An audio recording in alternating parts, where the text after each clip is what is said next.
오늘 우리에게 주시는 하나님의 말씀은 창세기 45장 1절부터 8절까지입니다. 요셉은 북받치는 감정을 억누르지 못하고 자기의 모든 시종들 앞에서 그만 모두들 물러가라고 소리쳤다. 주위 사람들을 물러나게 하고 요셉은 드디어 자기가 누구인지를 형제들에게 밝히고 나서 한참 동안 울었다. 그 울음소리가 어찌나 크든지 밖으로 물러난 이집트 사람들에게도 들리고 바로의 궁에도 들렸다. 내가 요셉입니다. 아버지께서 아직 살아 계시다고요? 요셉이 형제들에게 이렇게 말하였으나 놀란 형제들은 어리둥절하여 요셉 앞에서 입이 얼어붙고 말았다. 이리 가까이 오십시오 하고 요셉이 형제들에게 말하니 그제야 그들이 요셉 앞으로 다가왔다. 내가 형님들이 이집트로 팔아넘긴 그 아옵니다. 그러나 이제는 걱정하지 마십시오. 자책하지도 마십시오. 형님들이 나를 이곳에 팔아넘기긴 하였습니다만 그것은 하나님이 형님들보다 앞서서 나를 여기에 보내셔서 우리의 목숨을 살려주시려고 그렇게 하신 것입니다. 이 땅에 흉년이든지 이태가 됩니다. 앞으로도 5해 동안은 밭을 갈지도 못하고 거두지도 못합니다. 하나님이 나를 형님들보다 앞서서 보내신 것은 하나님이 크나큰 구원을 베푸셔서 형님들의 목숨을 지켜주시려는 것이고 또 형님들의 자손을 이 세상에 살아남게 하시려는 것입니다. 그러므로 실제로 나를 이리로 보낸 것은 형님들이 아니라 하나님이십니다. 하나님이 나를 이리로 보내셔서 바로의 아버지가 되게 하시고 바로의 온 집안의 최고의 어른이 되게 하시고 이집트 온 땅의 통치자로 세우신 것입니다. 아멘. 요셉이 총리가 되어 이집트를 다스리기 시작했습니다. 먼저 7년 풍년이 들었습니다. 수확량이 어마어마했습니다. 이집트는 원래 농사가 잘 되는 그런 나라였습니다. 늘 흐르는 젖줄기 같은 강이 있었기에 설령 조금 비가 부족해도 전혀 문제가 되지 않는 나라였습니다. 농사만큼은 언제나 잘 되는 그런 나라였어요. 그런데 그런 차원을 뛰어넘었습니다. 이 7년 풍년은 그들이 늘 농사 잘 되는 그런 정도의 어떤 풍년이 아니라 엄청나게 곡식이 차고 넘치는 그런 풍년이었습니다. 하지만 수확량이 어마어마하다고 해서 흥청망청 부어라 마셔라 그렇게 살지 않았습니다. 왜요? 지금 7년 뒤에 7년을 알고 있었기 때문입니다. 꿈을 통해서 그 꿈을 요셉이 해몽하였지요. 7년이 끝나면 뭐가 온다? 흉년이 온다. 흉년이. 그러니 지금부터 준비해야 한다. 그런 마음으로 다 요셉은 나라를 다스렸습니다. 지금 7년이 중요한 게 아닙니다. 풍년 때는 뭐 그냥 가만 놔놔도 잘 삽니다. 이게 중요한 게 아닙니다. 다음 흉년을 준비해야 되는 것입니다. 하나님께서 알려주셨기 때문에 이제 그것을 철저히 준비해서 그때 가서 큰 어려움 겪지 않도록 이렇게 넘쳐날 때에 이 넘쳐나는 곡식을 잘 준비해야 하는 것이었습니다. 여러분 잘 나갈 때 조심하시기 바랍니다. 할렐루야. 잘 나갈 때 인생에 풍년이 왔을 때 조심해야 합니다. 하나님께서 그런 풍년을 주신 이유는 다음에 이어질 흉년을 준비하는 기회로 삼으라는 뜻일 때가 있습니다. 준비하는 인생을 살아야 됩니다. 할렐루야. 다음을 준비할 줄 알아야 합니다. 우리는 3번의 인생을 산다 그러지요. 첫 번째는 어디서 삽니까? 어머니 뱃속에서 첫 번째 인생을 보냅니다.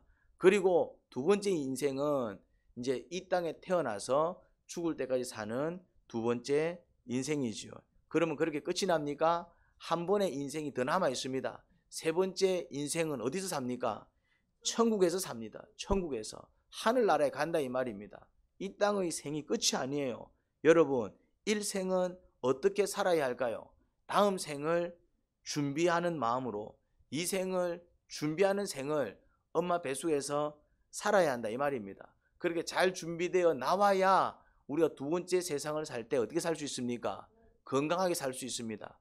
장애라도 가지고 태어나 보십시오. 얼마나 불편한지 모릅니다. 아니면은 뭐 태어나기가 무섭게 또 그렇게 죽을 수도 있고 그러니 준비되어 있지 아니하면은 제대로 준비하지 못하면은 제대로 된 삶을 살기 어렵습니다. 그럼 우리가 이 두 번째 인생을 또한 어떻게 살아야 되겠습니까? 그냥 이 생이 끝이야 그런 마음으로 흥청망청 부어라 마셔라 아싸 가오리 그렇게 사는 게 아니다 이 말입니다. 뭐 해야 됩니까? 다음 생을 또 준비하면서 그렇게 살아가야 하는 것입니다. 3생을 준비해야 합니다. 세 번째 인생을 다른 말로 영생이라 그러지요. 영생에 들어갈 준비를 하지 못하면 어떤 일이 벌어집니까? 영벌에 처해진다 이 말입니다. 영벌에. 아무튼 요셉은 풍년 7년 동안 부지런히 곡식을 모았습니다. 농사가 잘 되고 먹을 게 많으니까 야 이러면서 마치 인생 끝난 것처럼 그렇게 부어라 마시라 산 게 아니라 이거는 그냥 잠시다. 이후에 펼쳐질 또 다른 인생을 준비해야 돼. 7년, 흉년을 준비해야 돼. 그러면서 차고 넘치는 곡식을 어떻게 했습니까? 부지런히 모았어요. 남들은 먹다 버리는 음식 그래서 그냥 밭에 방치하는 뭐 늘 넘치는데 뭘 또 곡식을 걷어와 그런 곡식들 다 싼 값에 다 걷어들여 가지고 다 싼 값에 뭐 버리는 것보다 뭐 싸게라도 뭐 팔면 좋지. 그러니까 다 싼 값에 그거를 왜 이렇게 모읍니까? 왜 이렇게 모으기는 뭘 위해? 다음을 닥쳐올 재난을 위해 창고를 또 짓습니다. 창고를 지어가고 또 모읍니다. 그리고 이제 그냥 쌓아두면 어떻게 됩니까? 곡식들이 썩을 수 있으니 쥐가 들지 않도록 또 그렇게 나중에 꺼내 먹는데 다 썩어 있으면 소용이 없잖아요. 습하지 않도록 그렇게 신경 쓰면서 관리한 거예요. 철저히 7년을 어떻게 보냈습니까? 다음 생을 준비하는 7년을 보낸 것입니다. 아니나 다를까 그 7년이 마치고 그 7년이 마치니까 정말 무서운 흉년이 찾아들었습니다. 이 흉년은 전 세계를 강타했습니다. 단지 이집트만의 문제가 아니었습니다. 7년의 풍년은 그냥 까마득히 잊을 정도로 매서운 흉년이 전 세계를 강타해버린 것입니다. 전 세계가 아비규환이 되었습니다. 우리가 이런 경험이 있습니다. 우리도 이런 경험이 있습니다. 뭐지요? 우리도 이런 경험을 했습니다. 얼마 전에. 어떤 경험입니까? 코로나가 강타해서 어떤 일이 벌어졌습니까? 어마어마한 일들이 벌어졌습니다. 어마어마한 일들이.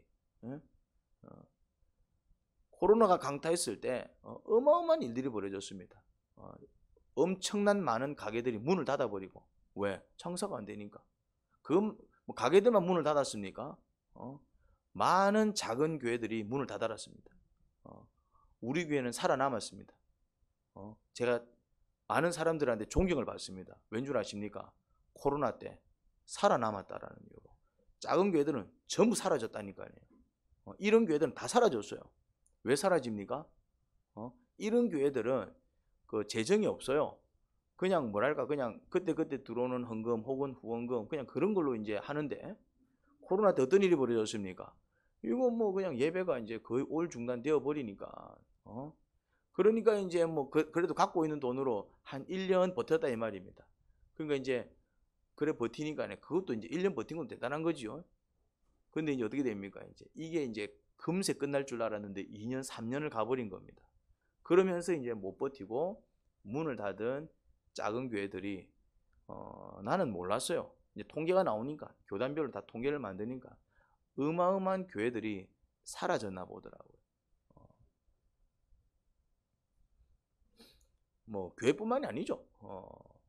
그때 뭐 하여튼 전 세계가 아비규환이 되었죠. 뭐 하지 못했기 때문에? 준비하지 못했기 때문에. 늘 잘 살 거라. 늘 그렇게 풍요로울 거라. 그렇게 되지 않습니다. 곳곳에서 밥 달라고 외쳐대기 시작했습니다. 곳곳에서. 주기 싫어서가 아니라 없어서 못 주는 것이죠. 그때 소문이 돌았습니다. 이집트에는 곡식이 있다. 그래서 각 나라에서 곡식을 사러 이집트를 찾아온 것입니다. 그때 누구도 왔다? 야곱의 아들들. 그렇죠. 요셉의 형들이죠. 근데 이들은 어떤 형들입니까? 요셉을 노예로 판 형들입니다. 상상을 한번 해보십시오. 총리가 된 요셉 앞에 지금 누가 무릎을 꿇고 있습니까? 머리를 숙이고 있습니까?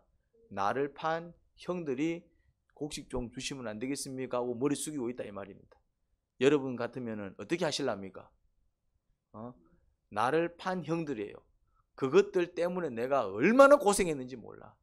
노예살이, 그 곱게 자란 그 어린아이가, 청소년이 그 노예라는 끔찍한 인생을 살았고 그걸로도 부족해서 감옥까지 갇혀가지고 정말 비참한 인생을 살았죠. 총리가 되기 전까지. 총리가 되기 전까지. 그렇게 만든 장본인들이 누구다? 지금 내 눈앞에 곡식 좀 주세요 이러고 있다 이 말입니다. 여러분 같으면 어떻게 하실랍니까?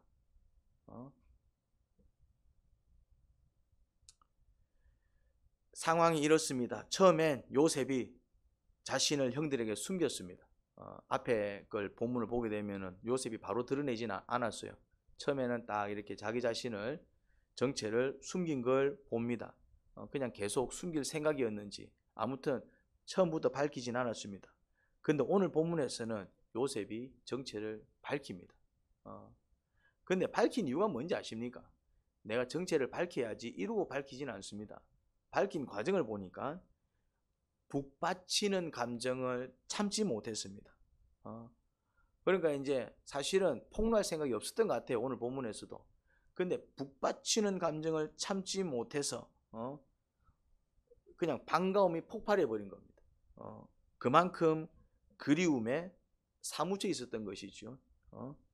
주님 때문에 참고 견딘 세월이었지만 가족을 보니까, 그냥 딱 가족을 눈앞에서 보니까, 근데 또 그들은 또 누굽니까? 그를 판 형들 아닙니까? 일단 미움, 분노 이런 것보다 가족에 대한 그리움, 그것이 반가움이 되어서 그 감정을 견디지 못하고 터뜨린 것을 보게 됩니다. 혹시 여러분 소변을 참아본 적이 있습니까? 고속버스를 타고 고속도로를 달려본 적이 있습니까? 휴게소 막 나오는데 그때부터 소변이 마려운 거죠. 기가 막힙니다. 다음 휴게소까지는 그래도 좀 한참 가야 됩니다. 왜 화장실에 가지 않았을까? 막 후회하면서 막 최대한 몸을 움츠립니다. 참아보겠다고. 혹시 그런 경험이 없습니까? 시간이 흐릅니다. 서서히 참을 수가 없습니다. 거의 아랫배를 누르면 막 소변이 터져 나올 지경이죠. 그렇죠? 진짜 힘듭니다. 이거 쌀 수도 없고, 짐승 같으면야 뭐가 문제입니까? 사람은 그럴 수가 없잖아요. 그래서 최대한 몸을 움츠려 아랫배에 자극을 주지 않으려고 참지만 참지만 삐질삐질 새어나오는 오줌을 주체하기란 이미 내 능력을 넘어선 상태입니다. 그 지경이 되면은 눈물까지 찔끔찔끔 나와요. 눈물까지. 인상은 이미 구겨질 대로 구겨졌습니다. 그때는 호흡조차도 거칠어져요. 호흡도. 심장 박동은 마치 오래 달리기라도 한 듯 심하게 쿵쾅거립니다. 이제. 근데 마침 딱 저 앞에 휴게소가 보이는 것이지요. 이제 희망이 보입니다. 조금만 참으면 내가 살 수 있다. 아니 쌀 수 있다. 그런 마지막 힘을 다해 참고 견딥니다. 근데 앞불사 고속버스가 그 휴게소를 들리지 않고 그냥 지나쳐 버립니다. 이제. 그러면 더 이상 참을 수 없고 빵 하고 내 의지와 상관없이 밑이 따뜻해집니다. 할렐루야. 요셉의 감정이 그랬다 이 말입니다. 요셉의 감정이 북받치는 감정을 억누르지 못하고 그렇게 적혀 있습니다. 그러니까 이게 내가 감당이 안 되는 거예요. 그냥 이게 올라오는데 그런 감정이었습니다. 얼마나 사무친 감정이었으면은 이게 꾹꾹꾹꾹 누르고 있었는데, 지금까지는 어떻게 꾹꾹꾹꾹 누르고 있었는데 이게 빵 하고 터져버리니까 내가 어떻게 할 수 없는 그런 감정이었습니다. 그래서 시종들 전부 물리고 잠시 나가라. 그냥 형들 앞에서 자신이 총리라는 사실도 잊은 채 어떻게 엉엉 웁니다. 엉엉. 그 울음소리가 누구한테까지 들렸다? 바로의 궁에까지 들렸다 하잖아요. 모르겠습니다. 진짜 그 소리가 어마어마하게 컸는지, 아니면은 그 정도로 뭔데 저렇게 요셉이 우르제쳐 그것이 소문이 바로 귀에까지 들려갈 정도로 그 울음소리가 그냥 이런 울음이 아니었다는 얘기죠. 요셉의 서러움, 신앙의 힘으로 그냥 구기며 누르며 버티고 버틴 인생. 그러니까 용수철 압니까? 용수철을 꾹 누르지만은 어느 순간 내가 더 이상 누를 수 없는 힘이 되어서 이걸 탁 놓아버리면 어찌 됩니까? 이게 팡 하고 튀어오르잖아요, 이제. 그러니까 자기 힘으로 눌렀던 거예요, 이제. 어떻게든 살아내야 되니까네. 그 서러움, 그 분노, 그 그리움, 그 사무치는 그 감정을 어쨌든 내가 살아내야 되니까네. 기도하면서 묵상하면서 그냥 꾹꾹꾹꾹꾹꾹꾹 누르면서 살아온 것이지 해결된 건 아니었다 이 말입니다. 무슨 말인지 이해됩니까? 그게 해결된 게 아니에요. 그 증명이 해결되었으면 이렇게 울 이유가 없겠죠, 이제. 그냥 내가 이래 살아내야 되니까네. 여기서 내가 물러설 수 없으니까, 폐인이 될 수 없으니까네. 그냥 그렇게 꾹꾹꾹꾹꾹꾹꾹 누르며 살았는데 언제 그 힘이 빠져버렸습니까? 형들을 보는 순간. 처음에는 참고 또 참았는데 이제는 더 이상 참을 수 없는 지경이 되니 스프링처럼 튀어오르는 정말 그 터져나오는 심령은 그냥 울음으로 표출된 것입니다. 아마 신앙이 없었으면, 주님 없었으면 그는 벌써 폐인 중에 왕폐인이 되었을 것입니다. 그런데 가족 앞에서, 그것도 자기를 판 형들임에도 불구하고 가족이라는 이유 때문에, 그게 참 물보다 진한 피의 위력이 아닌가 싶기도 하고요. 그렇게 한순간 모든 게 무너지며 아이처럼 울고 있는 요셉, 그 순간만큼은 3살짜리 아이가 되어버렸습니다. 왜 날 버렸어요? 왜 이제 왔어요? 내가 얼마나 기다렸는데? 그런 심령. 자는 거 보고 잠시 마트 갔다 왔는데 이미 깨어 엄마 없다고 울고 있는 아이. 혹시 경험해 본 적 있습니까? 그냥 아이가 자고 있으니까네. 이제 한 1시간은 자겠거니 하고 마트 갔는데 그날따라 이제 일찍 일어나갖고 말이지. 일어나는데 엄마가 없어. 그래서 우리 엄마 어디 갔지 하고 엉엉 울고 있는 그 아이. 요셉이 그 순간만큼은 3살짜리 아이가 된 것입니다.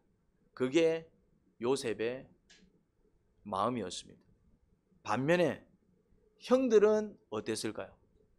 그건 요셉의 마음이고, 나 요셉입니다 하고 이제 자기 정체를 밝힐 때 형들의 마음은 어땠을까요?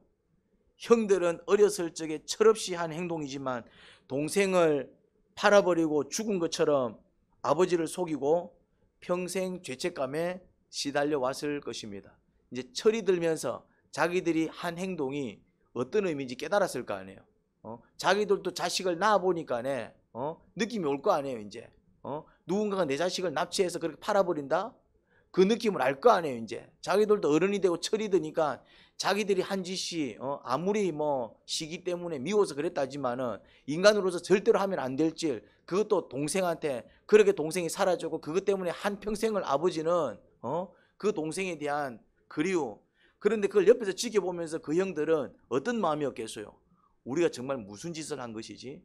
그러다가 조금만 안 좋은 일이 생기면 어떤 생각이 듭니까? 그런 짓을 해서 벌 받나? 이제 그냥 평생에 그냥 죄책감에 시달리는 거예요. 그 죄책감이 무서운 거예요. 여러분, 죄 짓고 살지 마시기 바랍니다. 그러면은 별일 아니어도 문제만 생겨도 어떤 생각이 드는 줄 아십니까? 내가 인생 잘못 살아서 그랬나? 또 그런 일 때문에 그랬나? 동생 팔아갖고 하나님 날 벌 내리시나? 살다 보면 좋은 일이 있을 수도 있고 나쁜 일이 있을 수도 있는데 어쨌거나 늘 그런 죄책감 속에서. 그런데 그 동생이 자기들 앞에서 그것도 뭐가 되어가지고 총리가 되어가고 떡 서 있으니 형들은 반가움보다도 그 죄책감이 한 번 더 그들의 양심을 찔렀을 것이고, 그리고 야 이제 우리 다 죽었구나 두려움에 휩싸였을 것입니다. 여러분, 착하게 사시기 바랍니다. 아무리 화가 나도 그 화를 다스리며 착하게 사시기 바랍니다. 아무리 억울하고 수틀려도 그 마음 다스리며 착하게 사시기 바랍니다. 감정대로 살다가, 성격대로 살다가, 수틀리는 대로 살다가 철들어 지난 날 그런 삶을 후회하기 시작하면 정말 힘들어집니다. 이미 후회가 가득한 인생이 되었다면 주님 앞에서, 사람 앞에서 자신의 허물을 반성하고 회개하며 살아가시기 바랍니다. 성화의 길을 걸어가시기 바랍니다. 그러면 적어도 그런 변화를 통해서 조그만 감동은 줄 수 있을 겁니다. 적어도 내 안에 또 위로와 평안을 얻으며 살아갈 수 있을 것입니다. 그런데 오늘 본문에서 제가 눈여겨보게 된 것이 있습니다. 요셉의 말입니다. 4절, 5절, 7절, 8절입니다. 함께 읽었던 본문인데 한 번 더 좀 살펴볼까 합니다. 내가 형님들이 이집트로 팔아넘긴 아옵니다. 이제 커밍아웃 하는 것입니다. 그러나 이제는 걱정하지 마십시오. 자책하지도 마십시오. 형님들이 나를 이곳에 팔아 넘기긴 하였습니다. 그것은 하나님이 형님들보다 앞서서 나를 여기에 보내셔서 우리의 목숨을 살려주시려고 그렇게 하신 것입니다. 하나님이 나를 형님들보다 앞서서 보내신 것은 하나님이 크나큰 구원을 베푸셔서 형님들의 목숨을 지켜주시려는 것이고 또 형님들의 자손을 이 세상에 살아남게 하시려는 것입니다. 그러므로 실제로 나를 이리로 보낸 것은 형님들이 아니라 하나님이십니다. 하나님이 나를 이리로 보내셔서 바로의 아버지가 되게 하시고 바로의 온 집안의 최고의 어른이 되게 하시고 이집트 온 땅의 통치자로 세우신 것입니다. 여러분, 이게 도대체 무슨 말입니까? 이게 무슨 말일까요? 형들이 요셉을 판 건 맞습니다. 이건 팩트입니다. 이건 비유도 아니고 상징도 아닙니다. 그냥 이거는 있는 그대로 사건입니다. 형들이 요셉을 팔았습니다. 그것도 아주 절대로 행하면 안 되는 그런 끔찍한 죄악이지요. 근데 실제로는 하나님께서 요셉을 이집트로 보내신 것이라고 합니다. 형들이 나를 팔았어요가 아니라 왜 날 팔았어요? 이게 아니라 형들이 나를 판 건 맞지만은 나를 이리로 보내신 분은 하나님이십니다. 이게 완전히 다른 해석이에요. 분명히 형들이 요셉을 노예로 팔아서 요셉이 이집트에 왔습니다. 그게 분명한 사실입니다. 그런데 요셉은 그렇게 생각하지 않은 것입니다. 요셉은 자기가 겪은 사건을 형들에게 팔려 억울하게 노예살이한 억울한 인생으로 해석하지 않았습니다. 어떻게 해석하지 않았다고요? 내 인생은 억울한 인생이야, 이렇게 해석하지 않았다는 것입니다. 나는 정말 불쌍한 인간이야, 이렇게 해석하지 않았다는 것입니다. 나는 그냥 형들한테 팔린 찌질한 인간이야. 나는 부모한테도 버림받고 형제들한테도 버림받고 나는 쓸모없는 인간이야, 그렇게 자기 인생을 해석하지 않았다는 것입니다. 그렇게 충분히 해석할 수 있는 상황이었음에도 불구하고, 아니 대부분 그렇게 해석할 것입니다. 오히려 이렇게 해석합니다. 하나님께서 그를 어떤 이유와 목적 때문에 그렇게 이끄신 것으로 해석을 했습니다. 주님께서 어떤 이유가 있어서 그냥 그 방법은 좀 힘든 방법이었지만은 주님께서 어떤 이유와 목적이 있어서 나를 이렇게 이끌지 않으셨을까? 그러면은 그 주님이 내 인생 책임져 주시지 않을까? 어떤 해석을 했다고요? 영적이고 신앙적인 해석을 한 것입니다. 여러분, 자기 인생을 어떻게 해석하느냐? 물론 이왕이면은 좋은 인생 살면 좋죠. 일부러 뭐 고난 가운데 들어가라는 얘기가 아닙니다. 선택할 수 있다면 좋은 인생 선택하세요. 왜 일부러 자기 인생을 망가뜨려요? 그것도 바보라. 근데 지금 제가 얘기하는 거는 그게 아니에요. 살면서 원치 않게 겪는 사건 사고가 얼마나 많습니까? 그렇지 않습니까? 내가 선택해서 그런 일을 겪는 게 아니잖아요. 누구든 사람들은 좋은 인생, 복 받는 인생, 멋진 인생 살고 싶지. 그런데 살다 보면은 굴곡이라는 것을 그립니다. 원치 않게 왜 또 이런 일이, 그런 사건과 사고가 끊임없이 우리 삶에 발생을 합니다. 그때 그 삶을 어떻게 해석하느냐, 그것이 삶의 질을 결정해버립니다. 지금 겪고 있는 사건과 사고를 어떻게 해석하느냐, 역경과 고난을 겪어도 해석만 잘해도, 뭐만 잘해도? 해석만 잘해도 삶의 놀라운 반전을 경험할 수 있습니다. 할렐루야. 요셉에겐 어떤 능력이 있었냐면은 자기 인생을 남과 다르게 해석하는 능력이 있었습니다. 형들이 자신을 팔았다고 하지 않습니다. 나는 형들한테 팔린 인생이야. 나는 가족들한테 버림받은 인생이야. 나는 그냥 망한 인생이야. 나는 그냥 폐인이야. 내 팔자는 그냥 어쩔 수 없나 봐. 그렇게 해석하고 살았다면 대부분 사람들은 그런 상황 속에서 그렇게 해석을 합니다. 그래서 그냥 찌질하게 살아가 버리고 심한 경우 폐인이 되어버리고 그것조차 견디지 못하면 뭐 해버립니까? 15층에서 뛰어내립니다. 사실이긴 해도 그 자체를 부인하는 얘기는 아닙니다. 사실이지. 사실이 맞습니다. 하지만 하나님께서 어떤 이유로 말미암아 나를 이집트로 이끄셔서 그렇게 믿은 것입니다. 이걸 바로 믿음의 해석이라고 합니다. 지금 살고 있는 남편이 마음에 들지 않습니까? 내가 왜 이런 인간을 만났을까? 이러면은 그 인생 늘 꼬입니다. 주님께서 또 이런 사람 만나게 하셔가지고 또 이루어 가시고자 하는 또 귀한 비밀, 귀한 뜻이 있을 줄 믿습니다. 그 뜻이 무엇입니까? 할렐루야. 끔찍한 일을 겪었을 때 왜 또 이런 일이? 아니라 주님 또 이런 일을 겪게 하셨을 때 이유가 있을 줄 압니다. 그 이유가 무엇입니까? 제게 무엇을 주기 위하여 또 이런 터널을 걷게 하시는 것입니까? 정말 그렇게 되었지요?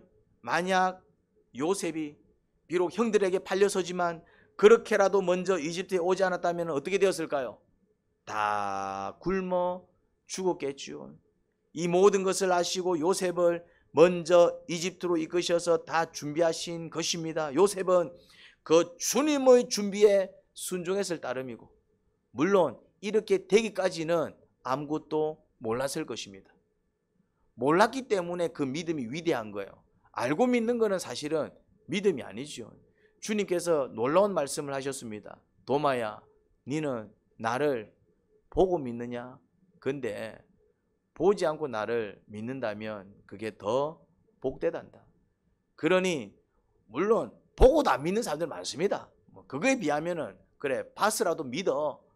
믿는 게 중요하지. 그런데 더 큰 믿음은 뭐라고요? 이제는 보지 않고서도 믿을 수 있는 요셉에게 이유는 알 수 없어.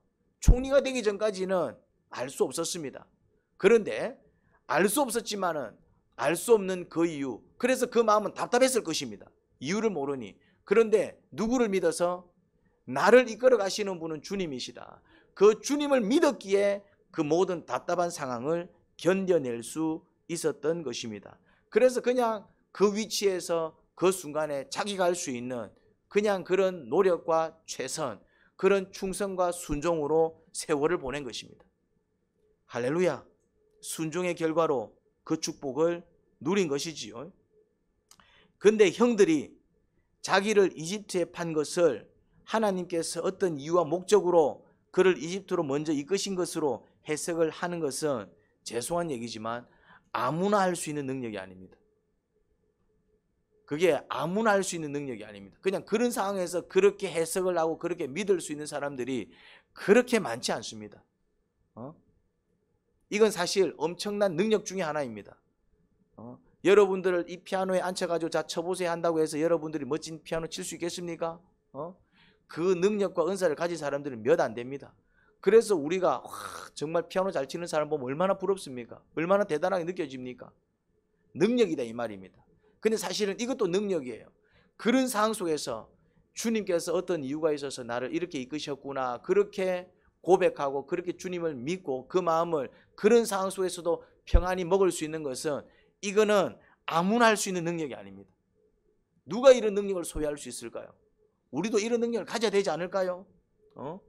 엄청난 비극적인 경험인데도 불구하고 그 경험조차도 그 경험에 휘둘리는 것이 아니라 영적으로 주님께서 이유가 있어서 나를 또 이렇게 이끌어 가시는 것일 거야. 주님, 그 뜻이 무엇입니까?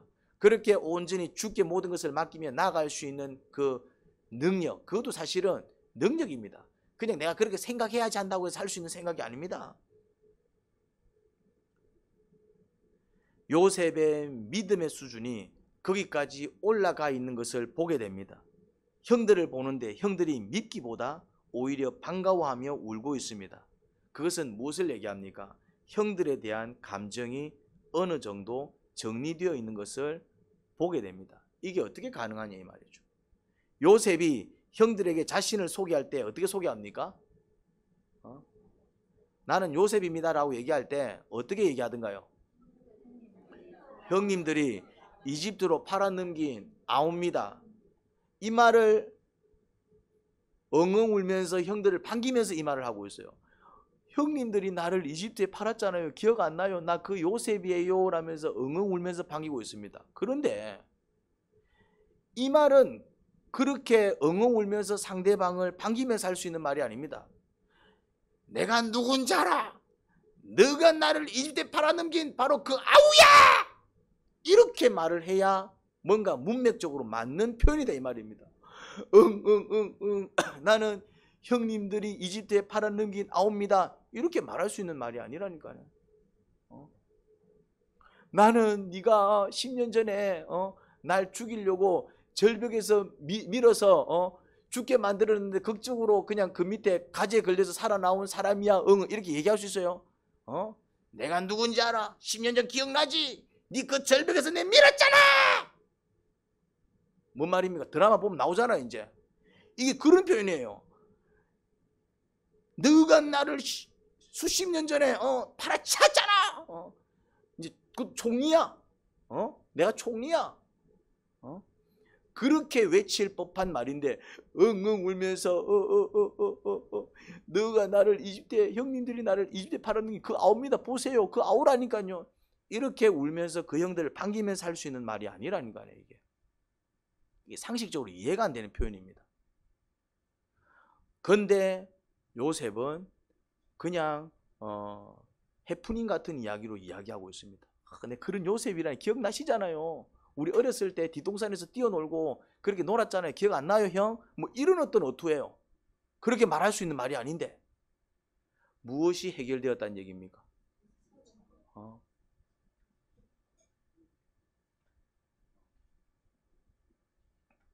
이 말은 정말 분노를 터뜨리며 정말 그 자리에서 그냥 그 사람들을 다 잡아 죽일 듯 할 수밖에 없는 그런 말입니다. 사실은 요셉은 하나님과 정말 친했나 봅니다. 사실 처음 형들을 향한 감정은 아마 형들을 찢어 죽이고 싶을 정도였을 것입니다. 형들을 생각할 때마다 그 감정이 그 속에서 치밀어 올랐을 겁니다.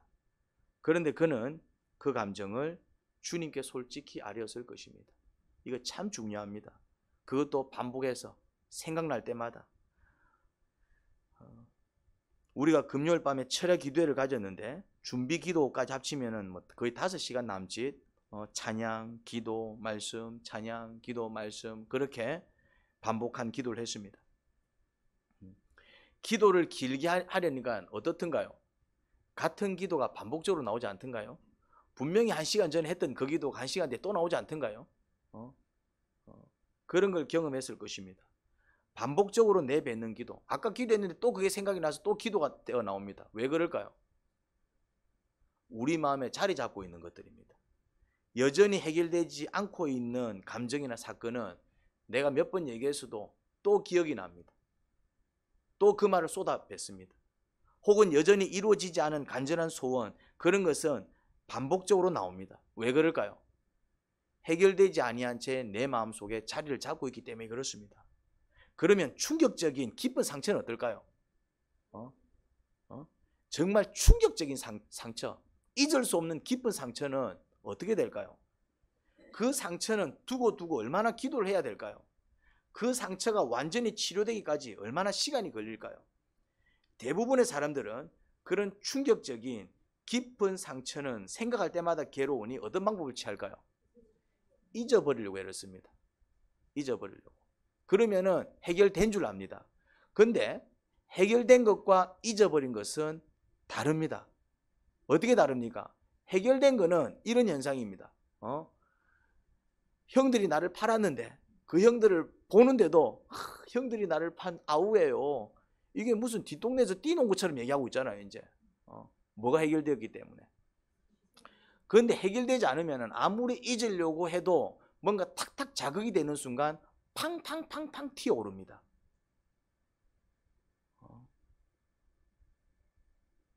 그래서 뭔가 자극받을 때마다 팡팡팡팡 튀어오른다면은 애써 그것을 잊으려고 하면 안 되고, 아직 나는 이게 해결되지 않았구나 생각하고 그것을 집요하게 하나님 앞에 가지고 나가서, 물론 기억하기 싫은 기억을 계속해서 내뱉는 기도는 괴롭습니다.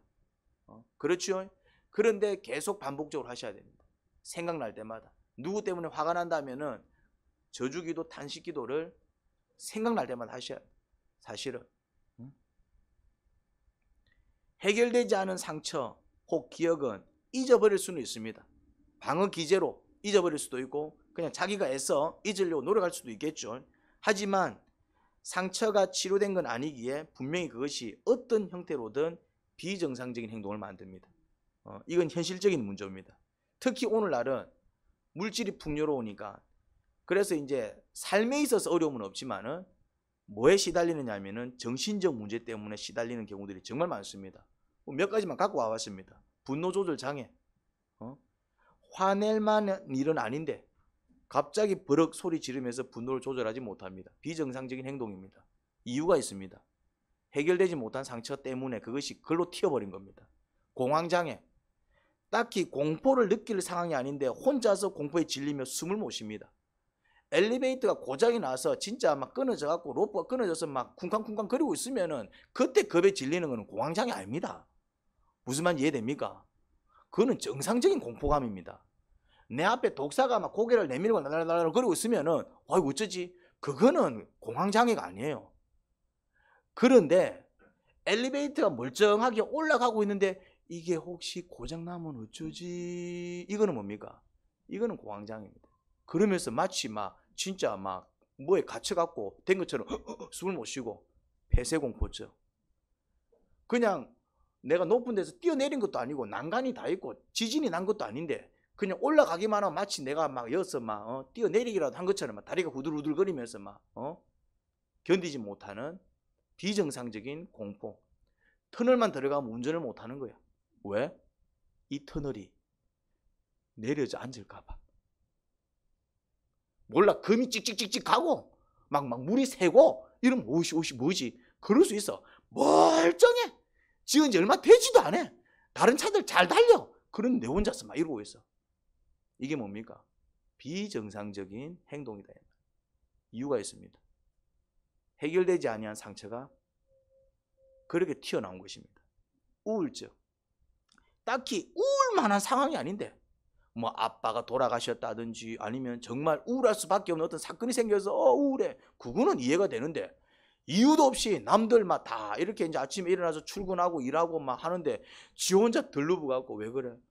우울해 만사가 괜찮아. 막 쉴 집에 안 나가, 밖을 안 나갑니다. 뭉그러 잠그고. 의심증. 별 의심할 만한 상황이 아닌데 그냥 있을 수 있는 일인데 지나친 마치 상대가 심각한 문제라도 저지른 것처럼 과대 상상에 빠지기 시작합니다.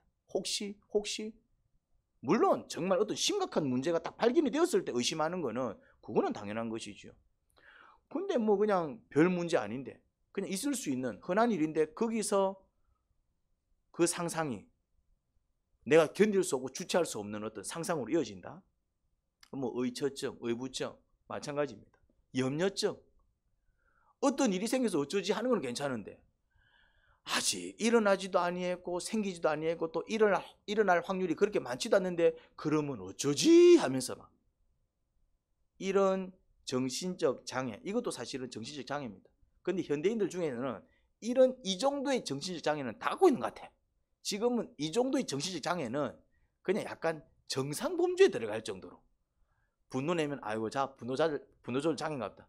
약간 좀 공황장애를 느끼면 아유 니 공황장애 좀 있는가 보네. 그냥 무슨 감기 정도 얘기를 하는 것 같아요. 요즘은 워낙 흔하니까. 근데 이런 정신적 장애가 더 깊은 상태로 진전된 것이 조현병과 사이코패스입니다. 이래 되면 이제 정상적인 생활 자체가 안 됩니다. 조현병과 사이코패스는 쌍둥이 형제와 같은 것입니다. 정신적 장애가 내면으로 들어가면 조현병이 되는 것입니다. 정신적 장애가 외부로 터져나오면 사이코패스가 되는 것입니다. 쉽게 말해서 조현병은 자기 자신을 죽이는 거고 사이코패스는 남을 죽이는 거예요. 다른 사람을 죽이면서도 아무렇지도 않은 사람들 있죠. 사이코패스입니다. 조현병은 자기 자신을 그렇게 죽여요. 자기 자신을. 둘 다 심각한 문제를 만들어냅니다.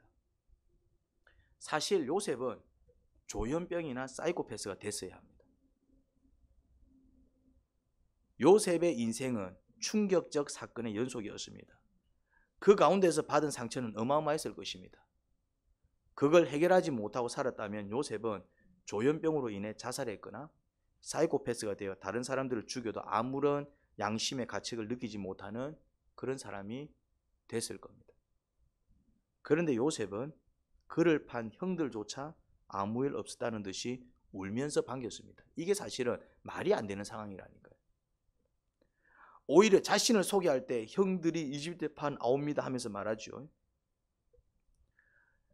우리가 살면서 상처받지 않고 살면 얼마나 좋아요. 근데 그게 가능할까요? 불가능합니다.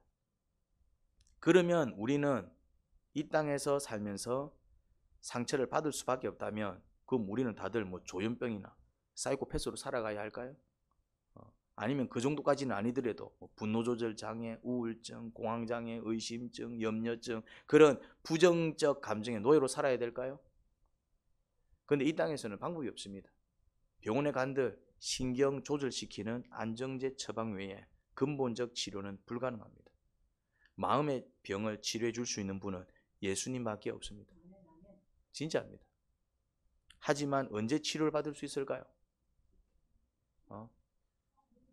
언제? 그렇죠. 자신의 감정을 솔직하게 알리는 것입니다. 근데 이게 힘들어요. 이게 힘들다니까. 그것도 어떻게? 반복적으로. 뭔가 내가 비정상적인 행동을 한다. 그것 때문에 다툼이 일어나고 싸움이 일어난다. 아니면 그것 때문에 내가 좀 뭔가 정상적인 삶이 어려워진다. 그러면은 직면기도 들어가야 됩니다. 찾아내셔야 됩니다. 안 그러면은 여러분들의 삶이 더 비참해질 겁니다.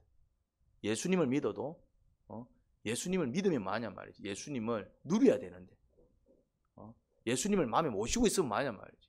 그 예수님을 활용해야 된다 이 말입니다. 문제가 생기면 그 예수님께 나아가서 치료를 받고 아픔이 있으면 위로를 받고 문제가 있으면 해결을 받고 그게 예수님을 누리는 거다 이 말이죠. 예수님을 믿는 사람들 가운데 예수님을 누리지 못하는 사람들이 정말 많습니다. 입술로만 믿는 사람들의 특징입니다. 나 믿어. 예수님을 누려야 됩니다. 예수님 안에 들어가서 그 능력을 누려야 돼요.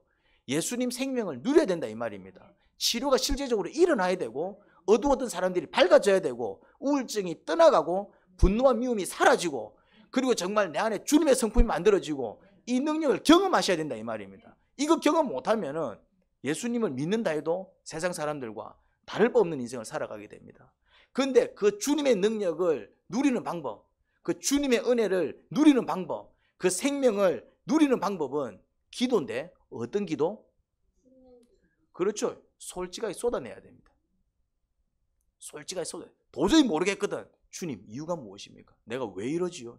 왜 이런 비정상적인 행동이 나옵니까? 왜 이런 경우만 되면 저는 참지 못하고 왜 이런 일만 생기면 저는 미쳐 날뛰는 것일까요? 주님 뭐가 문제입니까? 뭔가 비정상적이고 내가 느끼지 못할 때 남들이 뭔가 이렇게 얘기할 때 잘 들어야 돼요. 남들이 반복적으로 얘기한다면 나한테 뭔가 문제가 있구나. 그러면은 그런 부분을 가지고 누가 앞에 나간다? 주님 앞에 나가서 주님의 치료의 손길을 경험하셔야 돼요. 그 방법이 뭐라고요? 직면기도입니다. 직면기도입니다. 방치하면 안 됩니다. 자기 방식으로 자기 노력으로 자꾸 해결하려 들면 안 됩니다. 그거는 그냥 일시적인 어떤 처방밖에 되지 않습니다. 그냥 잠시 저 무의식 세계 속으로 밀어넣는 것밖에 되지 않습니다.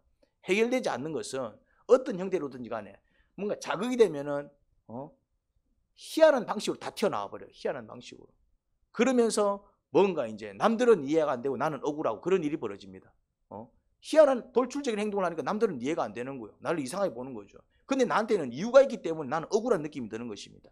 그런 갈등과 반목이 반복되는 것을 볼 수 있습니다.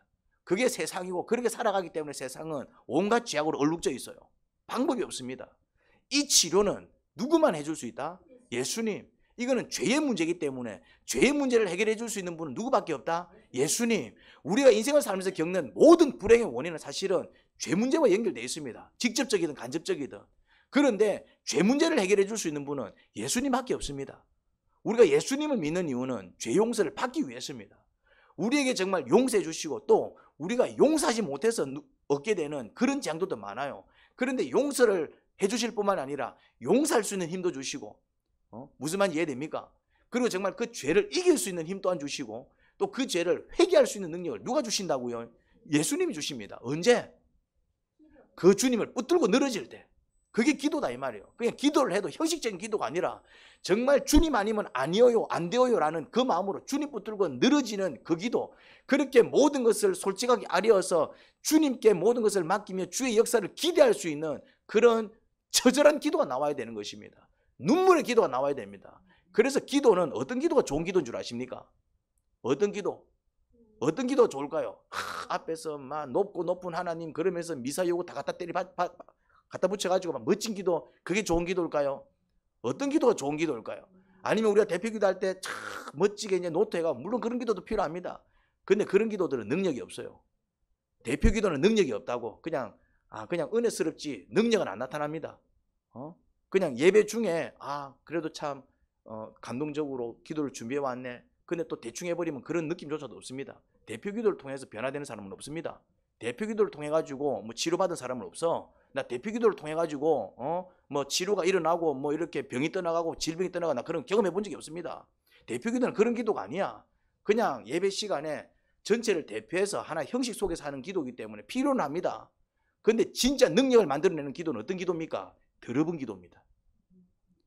막 눈에서는 눈물, 코에서는 콧물, 막 입에서는 침물, 그래서 막 여기 막 그 누런 거 묻어 있는 거 막 그런 휴지로 막 쌓여 있고 막 혼자서 응응 울었다가 웃었다가 막 미친년도 아니고 말이지. 정상이 안 되지만은 그런 기도는 능력 갖고 옵니다. 그렇게 기도하고 난 뒤에 병 고친 사람들 많고요. 그렇게 기도하고 난 다음에 정신 회복된 사람들 많고요. 그렇게 기도하고 난 다음에 예수님 만나가지고 행복을 경험하고 그렇게 기도하고 난 뒤에 간증이 쏟아져 나옵니다. 간증이 쏟아져 나오는 기도는 더러운 기도입니다. 간증이 쏟아져 나오는 기도는 5분 10분 기도가 아닙니다. 간증이 쏟아져 나오는 기도는 진짜 금식하면서 기도하는 기도, 정말 그냥 막 산 위에 올라가갖고 막 나무라도 하나 뽑아내는 그런 기도, 막 밤을 새워서 하는 기도, 그런 기도들이 간증을 만들어내지. 물론 5분 기도도 필요합니다. 때에 따라서는 그렇게 해야죠. 그 기도 자체를 하지 말라는 얘기가 아닙니다. 그런데 그런 기도들은 능력을 안 나타나나. 진짜 능력을 경험하고 싶고 정말 생명을 경험하고 싶고 정말 살아계신 그 하나님의 그 능력과 그 존재하심이 나를 통해서 드러내고 싶고 그 영광이 나타내기를 원한다면 진짜 더러운 기도를 하셔야 됩니다. 눈에서는 눈물 다 쏟아내고 코에서는 콧물 다 쏟아내고 입에서는 침 다 쏟아내고. 뭔 말인지 이해됩니까? 주님은 그런 기도를 기뻐하시더란 말이에요. 왜요? 주님은 사실은 콧물 안 봅니다. 눈물 안 봅니다. 주님은 침물 안 봅니다. 몇 시간 기도했냐 그런 시간을 재고 있지 않습니다. 주님 보시는 거는 믿음인데 주로 그 믿음이 언제 발견되느냐 하면은 그렇게 기도하고 있는 사람들 가운데 믿음이 발견되기 때문에. 고상하게 신앙생활 하지 마시기 바랍니다. 사람들 앞에서는 고상하게 살아야 됩니다. 사람들 앞에서는 예의를 지켜야 됩니다. 사람은 서로가 연약하기 때문에 하나님 앞에서는 고상하게 신앙생활 하는 게 아닙니다. 신앙생활은 처절하게 하는 것입니다. 전투적으로 하는 것입니다. 왜? 죽고 사는 문제니까. 주님이 역사해 주시면 내가 사는 거고 역사 안 해주시면 내가 죽는 거예요. 이건 죽고 사는 문제인데 어떻게 고상하게 전쟁을 치를 때 고상하게 치릅니까? 전쟁을 치르는데 자 출격하는데 뭐하고 있습니까? 잠시만요. 화장하고 있어. 니 뭐하노? 화장 좀 하고 갑시다. 싸워야지. 아유 또 적군이 총 쏘는데 이왕 죽더라도 좀 곱게 죽어야지. 그냥 죽으면 됩니까? 말이 됩니까? 죽고 사는 문제인데 죽고 사는 문제는 처절하게 싸워야 되는 것입니다. 왜? 내가 이기지 못하면 죽기 때문에 그렇습니다. 기도는 처절하게 하는 것입니다. 여러분들이 그렇게 생명 거는 기도를 하시기 바랍니다. 왜? 내가 살아야 되니까. 살아야 되잖아요. 살아나야 되잖아요. 행복하게 살아야 되잖아요. 저주 끊어야 되잖아요. 저주가 그냥 끊기는 것 같으면 까짓 거 그냥 저주라는 게 그냥 끊기는 게 아닙니다. 이걸 끊어내면 내가 사는 거고 못 끊어내면 나는 그냥 그 저주 속에서 살아야 되는 것입니다. 성품 그냥 바뀌던가요? 이게 그냥 바뀌는 게 아니에요. 정말 주님 앞에서 처참하게 부서져야 되는데 그냥 부서지는 게 아니다 이 말입니다. 이게 부서지면 나는 새로운 피조물로 사는 거고 못 부서지면 나는 그냥 계속 그 모양 거꾸로 살아야 되는 것입니다. 무슨 말인지 이해됩니까? 내가 정말 오랜 세월 그렇게 받은 정신적인 충격, 요셉이 그 충격을, 그 정신적인 아픔을 어떻게 이겨내겠어요? 주님 고쳐주세요 이랬더니 나았을까요? 아닙니다. 밤마다 생각났을 것이고 낮마다 생각났을 것이고 오늘도 생각이 났을 것이고 1년 뒤에도 생각이 났을 것이고 심지어 10년 뒤에도 생각이 났을 것입니다. 그는 생각날 때마다 어떻게 했을까요? 처절하게 싸웠을 것입니다. 그 감정 이겨내지 못하고 그 상처 이겨내지 못하면 그는 쥐가 사이코패스가 되든가 아니면 조현병 되든가 아니면 미친놈 되든가 아니면 자살하든가 그렇게 살든가. 그렇게 살 수 없다면 내가 살아야 되는데 그러면 밤마다 나를 괴롭히고 낮마다 나를 괴롭히고 뭔가 조금만 자극되어도 막 심하게 화를 내고 말이지. 별거 아닌데 의심해서 하고 말이지. 염려들고. 그렇게 내가 정말 불편하게 힘들게 살아가고 있다면 처절한 싸움을 통해서 그 모든 저주와 아픔을 어떻게 된다고요? 끊어내야 돼. 근데 끊어내고 나니까네 어떤 모습을 보입니까? 주님의 모습을 보이잖아요. 이런 모습은 주님의 모습이야. 주님의 모습. 주님의 모습. 나는 형들이 판 요셉입니다. 이게 어떻게 이래 말이 나오냐 이 말입니다. 말이 나오냐고. 당장 저것들을 하옥시켜라. 밥 주지 마라. 굶기라. 한 놈씩 처참하게 능지처참시켜라. 그럴 표현이지. 주님이 그러시잖아요. 주님 머리에 막 가시못을 받고 주님 허리에 말이죠. 창을 찔러 샀고 막 피 다 뽑아내고 말이지. 못 받고 말이야. 막 주님을 완전히 무슨 장난감 인형까지 놀듯이 가지고 놀고 막 피 다 흘리고 막 살 다 찢기고. 그런데 주님 뭐라고 얘기합니까? 하나님 저것들 가만히 두지 마세요. 그러기도 합니까? 주님 저들이 지금 무슨 짓을 하는지 모릅니다. 아버지 저들을 용서하여 주소서. 어떻게 이 기도가 나오냐고. 어떻게 이 기도가. 그게 주님이라니까네. 내가 그래 살아야 되는데 내가 무슨 수로 그렇게 사냐고요. 내가. 방법은 그냥 내가 죽는 수밖에 없습니다. 처절한 기도.